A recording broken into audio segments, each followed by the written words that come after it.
if so, because I know you said that you can talk about this all day, which is all the body modifications, which will eventually lead into the boobs.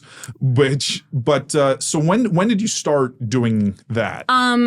I started getting piercings when I was either 13 or 14. I basically laid it out to my parents, like, you can take me to a professional to get this done, or I will do it myself. And they opted for the professional. So by the time I was 17, I had over 20 ear piercings. Okay. They don't limit you under 18? No. Parent consent. Anywhere on the ear. Wow, okay. Yep, anywhere on the ear. But just the ears, though, then? Ears, I think nose is allowed at 14 and belly button is allowed at 16, but I wasn't. Yeah.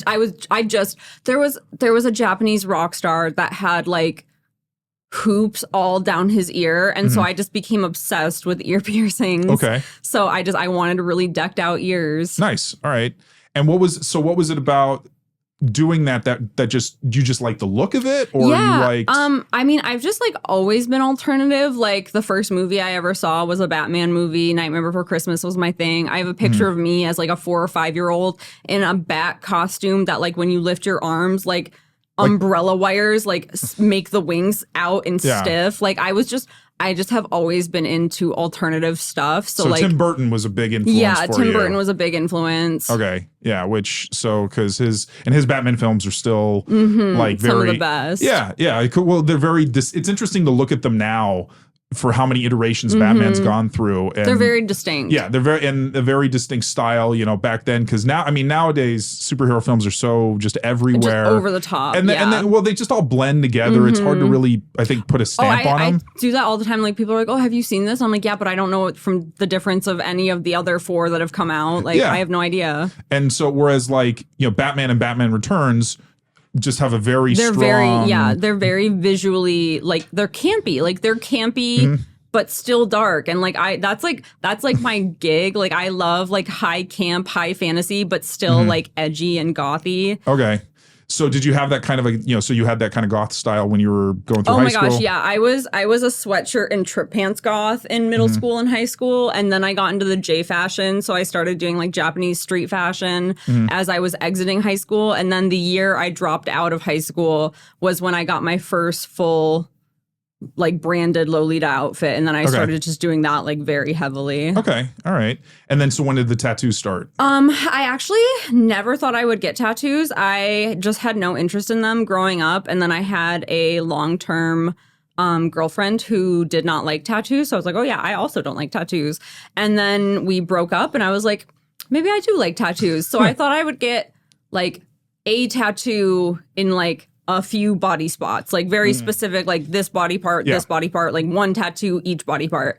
And then I just kept getting them. Just kind of get it just kept happening. So I'm curious now, do you have a count, or is it like at this point they're so blended together it's hard to know? I tried to count. I did a tattoo tour on my YouTube a couple months ago, and I tried to count, but then I realized like every time I thought the list was finished, I'd remember another tattoo and put it on there. So it's somewhere between 60 and 70, somewhere. And do you feel like, because obviously there's some that like every inch of their body is just covered.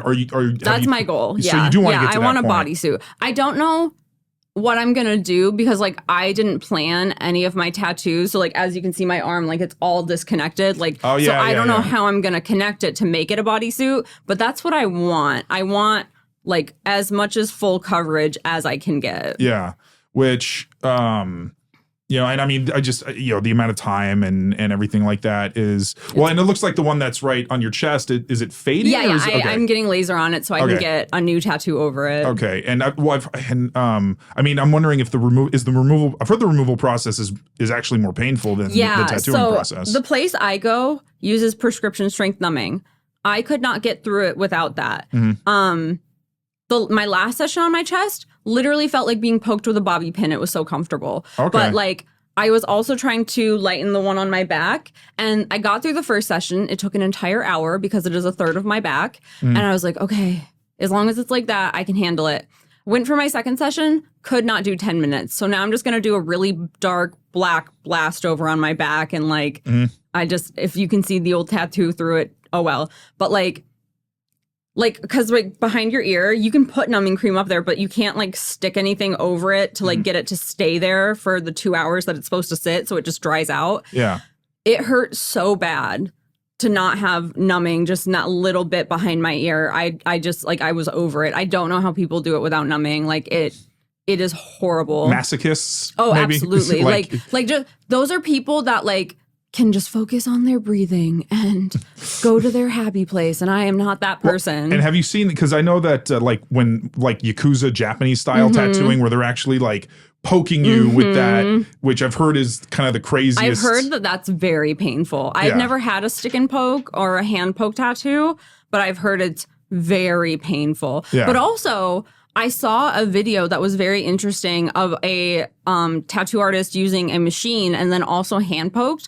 And the machine side looked very muddy and like mixed with blood, but the hand poked side was so vibrant and beautiful because like it's so much less trauma that it just puts the ink in without tearing up the skin. So like the tattoos come out amazingly if you can sit through it. Well, and the thing is because Japanese people, like they're so dedicated to whatever craft they do. Like, you know, it's an amazing thing that if this is what they like, they'll apprentice, they'll go through like, so the point where they are the best people to do this. It's not like, oh, I'm going to do this job for a couple of years and then do something else. My brother is actually getting his master's in Japan right now, and we are going for his graduation, and I am trying so hard to get tattooed while I'm there. I really want a tattoo by this artist that does like all really sexy anime girls. Okay. It's going to be probably the longest tattoo I've ever sat for because I have to do it in one sitting. But like, it's just been my dream to get tattooed in Japan. Like,